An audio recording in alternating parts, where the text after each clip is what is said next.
All right, real quick, what we're talking about today has come from our Chapter 8 quiz that we took last week.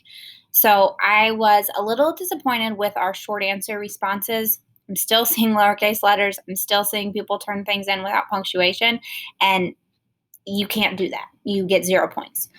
So make sure that you're doing those simple things that we know we have to do for writing sentences.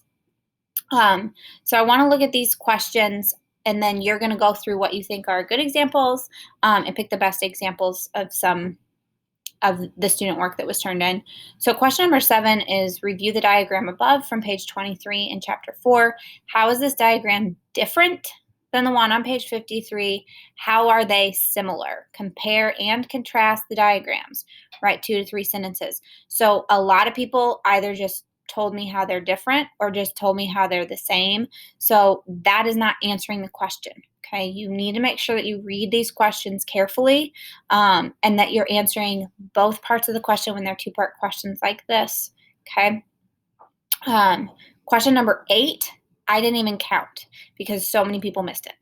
So I want to make sure, especially before we get to the final, that we know we need to read questions more carefully. So question number 8 is, why is the diagram from page 23 different than the one on page 53? Explain using ideas from the text. So what I saw here was a lot of answers that answer question 7. So people telling me what the differences are. Okay. So what I'm looking for question 8 is why. Why is the diagram in chapter 8 different than the one in chapter 4? So don't give me details of this diagram has this and this diagram has this. Tell me, why did the writer use a different diagram? Why did they make changes from the one they used in chapter 4 when they used it again in chapter 8? Why did they make those additions for that chapter? Okay.